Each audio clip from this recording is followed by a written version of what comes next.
Hello and welcome to Buying into the Future, where we discuss all things public procurement. Today we will be diving into data, more specifically the public procurement data space. And we're delighted to have with us today three guests who are going to talk to us about this and guide us through the space. And I'm now going to ask them to introduce themselves to you. So MC, if you'd like to start.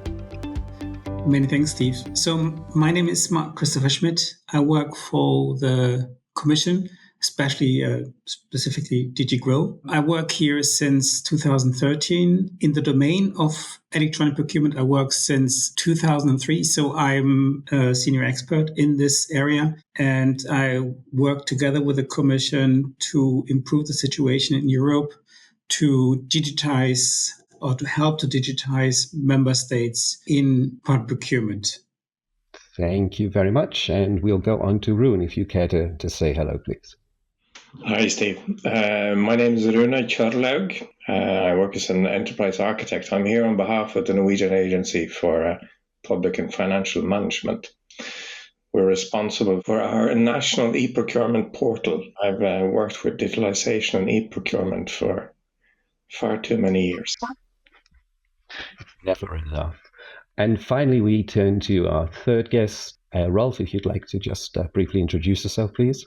Yes, hi, I'm Rolf Kewitz. I'm in charge of the procurement agency of the federal government in Germany. And I'm busy with the digitalization of procurement processes for several years. Thank you very much. So, gentlemen with great experience of the subject we're going to be talking about today, I'd like to start, if I may, with you. And by the way, we're going to call him MC. I'd like to start with you, just giving us a little bit of background on behalf of the Commission. So could you give us a little bit of the background in terms of the creation of the public procurement data space? What issue, for example, was it designed to solve? Roughly 250,000 public buyers spend every year 2.5 trillion euros, which makes about 15% of GDP on important goods, services, and works. Through Tennis Electronic Daily, that is the platform which is where member states have to publish notices above a certain threshold. We cover currently only 20% of the data. That means that 80% of the data are spread in different formats at national or regional level and are very difficult to reuse for policymaking. So in other words, public procurement is rich in data, but poor making it work better for taxpayers, policymakers, and public buyers. And this is actually where the public procurement data space steps in, because the aim here is that member states can share the data on a voluntary basis, covering the whole range in public procurement. So the data space is designed for anyone in public procurement. Who exactly is your average user, as it were? Currently, we provide dashboards to provide an overview of the data. So it is currently mainly focused at policymakers. And we also see that the main users that we have on the platform are policymakers to understand on how public procurement works in the different countries. But of course, we aim to provide services not only for policymakers, but also for buyers and in the future also for suppliers. For example, we want to help buyers to improve the notices, the data quality, because a big issue that we see, and I think everyone who is dealing with public procurement data knows that the data quality is very often a problem. So if the data quality is very low, it is very difficult to make good use of the data. And so we will provide services, especially for buyers, to improve or to help them to provide notices with better data quality. And that kind of leads me on to my next question here. In practical day-to-day terms, this quality of data, etc., that you're talking about, what ultimately in practical terms is that designed to achieve? So imagine the public buyer wants to publish a notice on TED, or maybe even on a national portal. They can use our public procurement data space to test the notices upfront. Because we validate all the notices, we check them for data quality aspects. So the idea is that before the buyer actually publishes a notice on TED, or maybe, as I said, on a national portal, they would send the notice to the PPDS And the PPDS would provide them feedback on how to improve the data quality.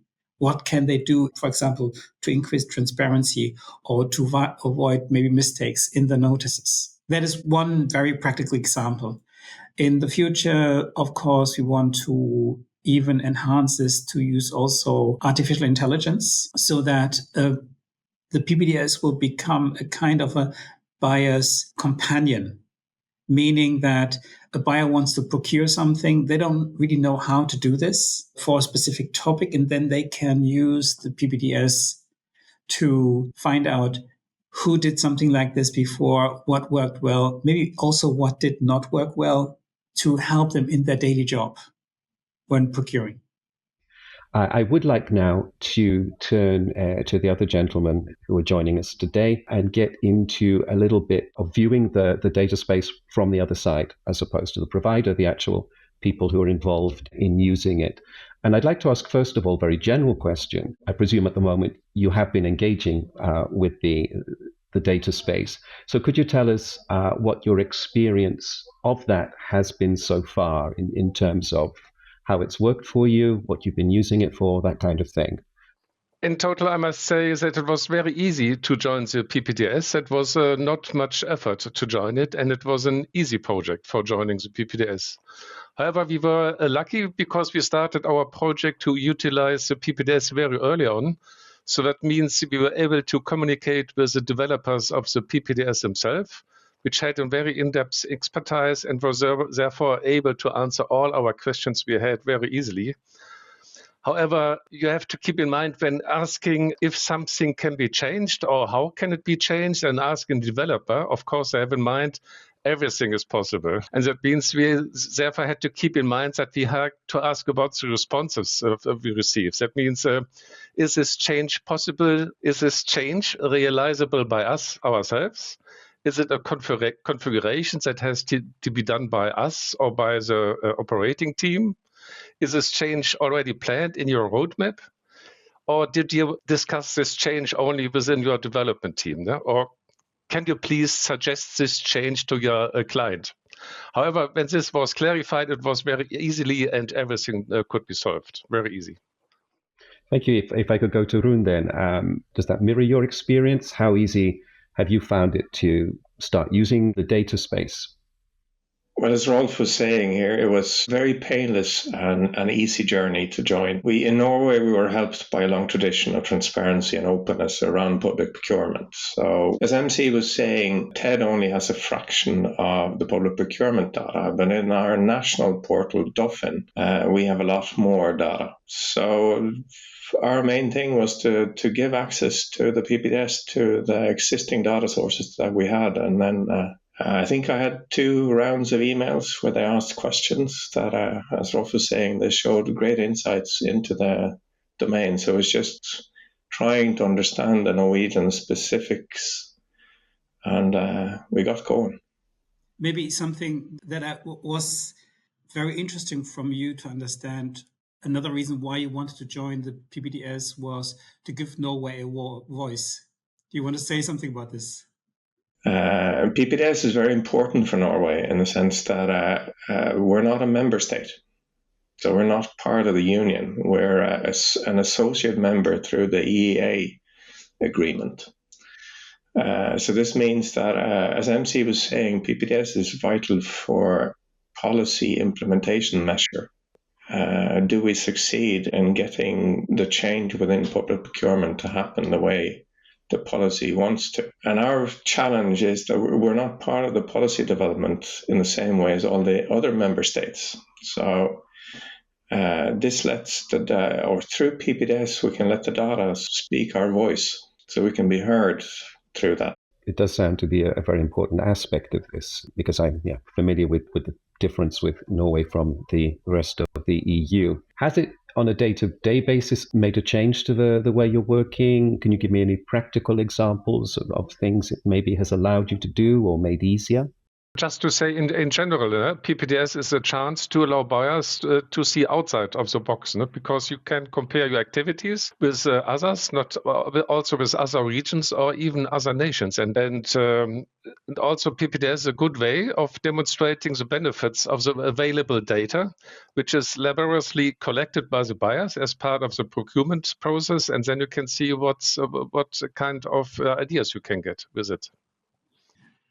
Maybe on this one, we had, I think it was in 2020 or 2021, we asked an expert group why it would be good for them or what would be the benefits for joining the PPDS. And the most voted reason was benchmarking. So the member states are very much interested to understand how do others perform in procurement. So that is a very strong incentive to use the PPDS. This goes to the two gentlemen who are on the user side of the data space. Are there any improvements that you would like to see? Is there something that it's not doing that you'd like it to do in the future, something that might be changed? There's just a small little point, because currently the interface is only available in the common language, in English. It would be fine if the interface could also be available in the different European languages. Thank you for that, Rolf, and fair point, I think. Rune? It's still early days, so we're still getting used to the PPDS. As a non-member state, the language isn't a challenge for us in the sense that Norwegian is not an EU language, so we'll never get it in Norwegian. You never know. You never know. Maybe it will be text-fly, so I think we will get there. Yeah. But it's to your previous question, Steve, like what's our experience or how do we use the data space? MC was already telling us about the need to enhance data quality. So any visualization of the data that a public buyer provides is a very easy way to show them that it matters. It does matter the quality that you put in. It's not just a form that you fill out. There is an intent and a reason why it's important that you have high quality data in it. So any visualization of the data helps. And it's also, the PPDS has enabled us to focus more on a national level. We can do more analytics on Norwegian specific data. So we don't have to do the kind of bread and butter analytics. We get them from free from PPDS. And then as Rolf was saying, benchmarking helps. There's not a better incentive than a Swede doing it better to get the Norwegians going. What advice would you give to public buyers who may not yet be terribly familiar with the public procurement data space? Do you have any advice for them, any tips, suggestions? I have a very short tip. Just use it. Experiment with the available options and make up your mind about the possibilities of PPDS. It's very easy to use. Rune, would you like to add anything, or has Rolf covered you there?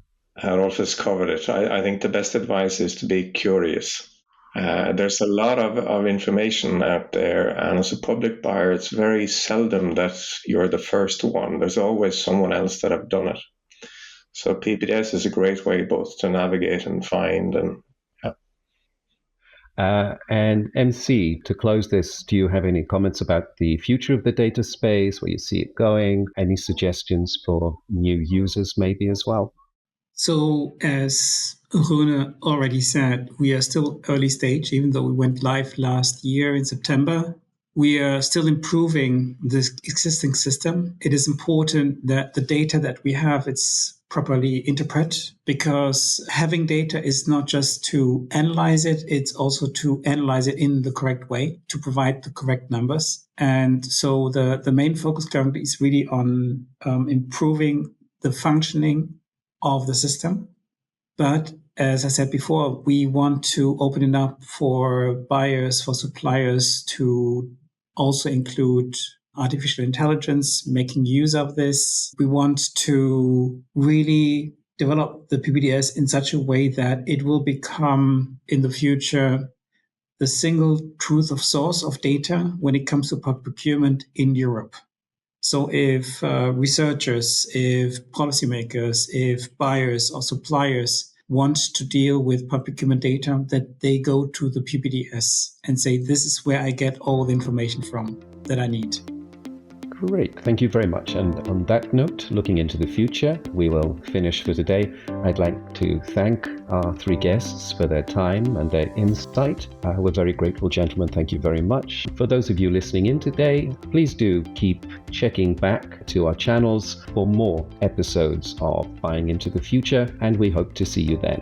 Thank you very much indeed.